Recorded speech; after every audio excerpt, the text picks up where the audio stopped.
हाय, good morning. आज है 22 दिसंबर 2020। तो आज का करंट अफेयर्स जो है हम लोग स्टार्ट करते हैं। चलिए, 20 दिसंबर को कौन सा डे मनाया जाता है? तो 20 दिसंबर को अंतर्राष्ट्रीय मानव एकता दिवस मनाया जाता है। तो मानव एकता दिवस इसलिए मनाया जाता है कि जो विदेशों की समस्याएं हैं या आपस में जो जातिवाद है उसको ख़त्म करने के लिए ये अंतर्राष्ट्रीय मानव एकता दिवस मनाया जाता है। ओके। अगला क्वेश्चन है, बिहार के नए डीजीपी कौन बने हैं? तो बिहार के नए डीजीपी बने हैं एस के सिंघल। ये 1988 बैच के आईएएस ऑफिसर हैं। ओके। अगला क्वेश्चन है, सिंगापुर की किस संस्कृति को सांस्कृतिक विरासत सूची में शामिल किया गया है? तो सिंगापुर की ये एक हॉकर संस्कृति है, तो इसको जो है इस विरासत संस्कृति में शामिल किया गया है। तो और ये सिंगापुर का जो कैपिटल है वो जो है सिंगापुर सिटी ही है। ठीक है। और वहाँ की जो मुद्रा है सिंगापुरियन डॉलर है। और वहाँ की जो प्रेसिडेंट है हलीमा याकूब है। ठीक है। अगला क्वेश्चन है, तमिलनाडु सरकार ने किस समुदाय को दिए जाने वाले अनुदान राशि को 20,000 से बढ़ाकर 37,000 रुपये कर दिया है? तो ये ईसाई समुदाय को से ये राशि दी जाती थी। ये राशि इसलिए दी जाती थी क्योंकि जो ईसाइयों का जो पवित्र स्थल है वो यरूशलेम में है। जैसे कि हमारे मुस्लिम भाई लोग जाते हैं अपना मक्का मदीना, और जो है उसी तरह ये लोग यरूशलेम जाते हैं। ये पड़ता है आपका इजराइल में इस समय प्रेजेंट टाइम पे। ठीक है। तो ये यहाँ के जो तमिलनाडु के इस समय गवर्नर हैं वो बनवारी लाल पुरोहित हैं और सीएम एडापड्डी के पलानी स्वामी हैं।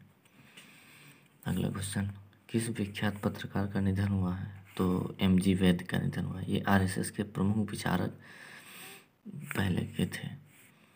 तो इनकी उम्र भी हो गई थी, थोड़ा बीमार भी हुए थे, इसीलिए इनकी मृत्यु हो गई। अगला क्वेश्चन है, भारत ने किस देश के साथ संवाद कॉन्फ्रेंस का आयोजन किया है? तो ये संवाद किया है जापान के साथ। यह 6वां इंडो जापान संवाद है। इसका उद्देश्य है वाद विवाद के प्रोत्साहन पर जो है चर्चा या और प्रोत्साहन द्वारा लोकतंत्र पे चर्चा। अगला, मानवतावाद पर चर्चा, अहिंसा, स्वतंत्रता और सहिष्णुता के साझा प्रयासों को लाना और आध्यात्मिक लेन देन पर चर्चा। ये इसका मुख्य उद्देश्य है। अगला, रक्षा मंत्री ने कहाँ पर एडवांस्ड हाइपरसोनिक विंड टनल परीक्षण सुविधा का उद्घाटन किया है? तो इस हमारे इसमें रक्षा मंत्री हैं राजनाथ सिंह। तो इन्होंने हैदराबाद में डीआरडीओ स्थित जो doctor APJ Abdul Kalam missile complex है वहाँ की यात्रा की थी अभी, तो वहीं पर इसका जो है उद्घाटन किया है।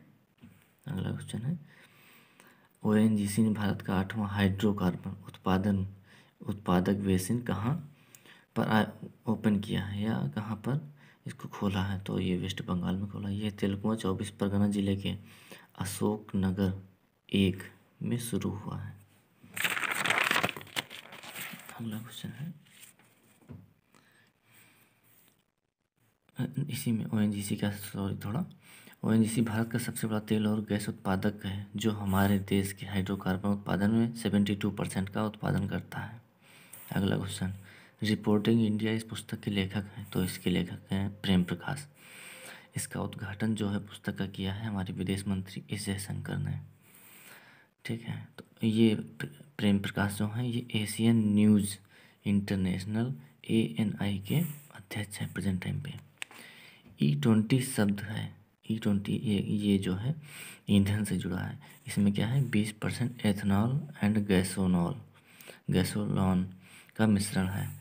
अभी केवल भारत में 10%, ठीक है, एथनॉल ईंधन में यूज होता है, लेकिन ऑफिशियली 10% लिखा है, लेकिन 5.6% अभी यूज होता है जो हमारी तेल कंपनियां हैं वो यूज करती हैं। इससे क्या होगा, प्रदूषण कम होगा जब 20% हो जाएगा। खराब जो गैसें हैं उनका जो है उत्पादन उसमें कम होगा।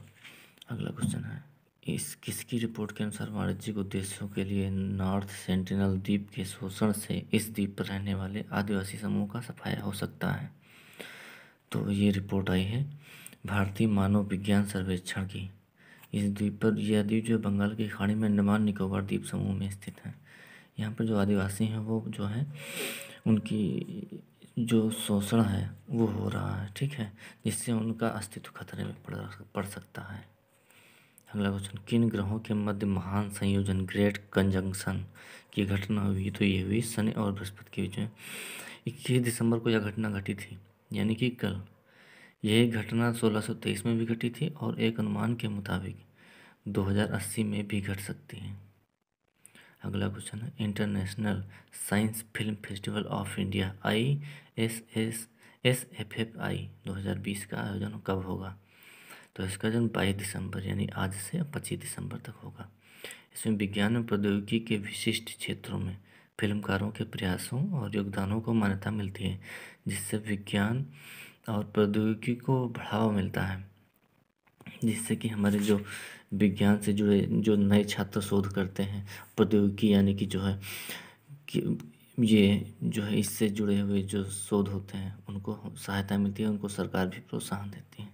तो आज का ये करंट अफेयर्स था। प्लीज़ हमारे चैनल को लाइक सब्सक्राइब करें, नोटिफिकेशन ऑन करें। Thank you.